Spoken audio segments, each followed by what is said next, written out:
આમ આદમી પાર્ટીના ધારાસભ્ય ચેતર વસાવા હાલ દેડિયાપાડા પોલીસની કસ્ટડીમાં છે। દેડિયાપાડા પોલીસ તેમને કોર્ટમાં લઈ ગઈ હતી। આ દરમિયાન રિમાન્ડ માંગતી વખતે કોર્ટમાં જ્યારે એફઆઈઆરમાં એક શબ્દ લખવામાં આવ્યો ઢોંગી, તેને લઈને હવે રાજકારણ શરૂ થઈ ગયું છે। આદિવાસી સમાજના લોકો અને ચેતર વસાવાના જે સમર્થકો છે તે પોતાની નારાજગી વ્યક્ત કરી રહ્યા છે અને કહી રહ્યા છે કે આદિવાસી સમાજ તેમજ ચેતર વસાવા માટે આ શબ્દ છે તે એક અપમાનજનક છે।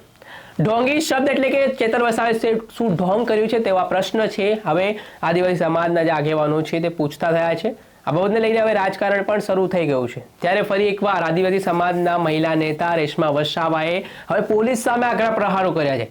તેમણે કહ્યું છે કે તમે સરકારની ભાષા બોલતા થયા છો, એટલે કે પોલીસ જવાનોને આ વાત કહી છે। શું છે સમગ્ર મામલો, વાત કરીશું આ વિડીયોમાં।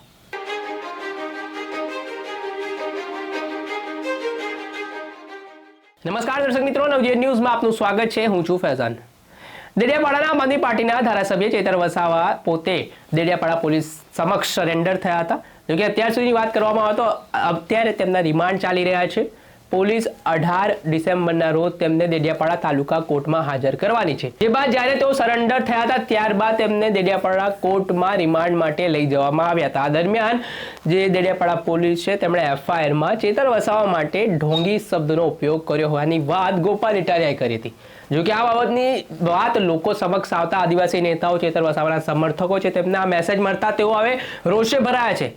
તેમણે કહ્યું છે કે ચેતર વસાવા વિશે ઢોંગી શબ્દ એ અપમાનજનક બાબત છે। એવું પણ કહ્યું છે કે શું ચેતર વસાવા સરકાર સામે પ્રશ્ન કરે છે એ એમનો ઢોંગ છે, કે ચેતર વસાવા લોકો માટે લડે છે એમનો ઢોંગ છે? એટલે જે રેશમા વસાવા છે તેમણે ફરી એકવાર પોલીસ પર આકરા પ્રહારો કર્યા છે અને કહ્યું છે કે અમને ચેતર વસાવાનું તમે ઢોંગ જણાવો કે તેમણે શું ઢોંગીપણું કર્યું છે। આટલેથી ન અટકતા તેમણે એવું પણ કહ્યું છે કે તમે સરકારની ભાષા બોલવાનું બંધ કરો। ચેતર વસાવાના સમર્થનમાં રેશમા વસાવા શું કહી રહ્યા છે તે જોઈ લઈએ। જય આદિવાસી, જય જહાર। ચેતર વસાવા સામે જે પોલીસ સ્ટેશનમાં એક ઢોંગી શબ્દનો નંદ કરાયો છે, તો અમારે આદિવાસી સમાજને કહેવું છે કે હવે પોલીસ સરકારની ભાષામાં બોલે છે। ચેતર વસાવા એક લોકપ્રિય નેતા છે। ચેતર વસાવા એક જમીન સાથે સંકળાયેલા નેતા છે। એટલે પોલીસે એક ઢોંગી શબ્દનો ઉપયોગ કર્યો છે એ અમને પોલીસ પ્રશાસન દ્વારા જણાવવામાં આવે કે ચેતર વસાવાનો ઢંગ શું છે। ચેતર વસાવા લોકોનું કામ કરે છે એમનો ઢંગ છે। ચેતર વસાવા સમાજ માટે લડે છે એ એમનું ઢંગ છે। ચેતર વસાવા એક સરકાર સામે લડે છે એ એમનું ઢંગ છે। એટલે જે પોલીસ ભાઈએ કે ઢોંગી શબ્દનો ઉપયોગ કર્યો છે એનાથી અમારે આદિવાસી સમાજનું દિલ દુખાવ્યું છે।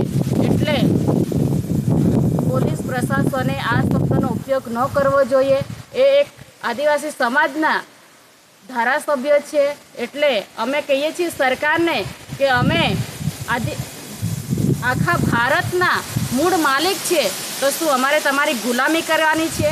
અને અમે પોલીસ ભાઈઓને બી કહીએ છીએ અને સરકારને પણ કહીએ છીએ, જે દિવસે અમારા સમાજ રોડ પર ઉતરી જશે તે દિવસે સરકારને પણ અઘરું પડશે અને પોલીસને પણ અઘરું પડશે।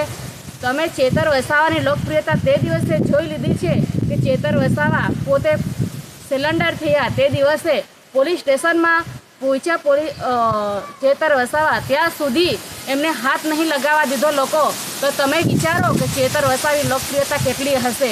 અને આ લોકપ્રિયતાના લીધે ચેતર વસાવા પર જે ખોટી ફરિયાદ કરીને પછી ફસાવવામાં આવે છે અને એમાં પછી પોલીસ ઢોંગી શબ્દનો ઉપયોગ કરે છે, એ સારું ન દેખાય। અને એક ધારાસભ્ય છે એમનું એક અપમાન થયું છે, એક આદિવાસી સમાજનું અપમાન થયું છે।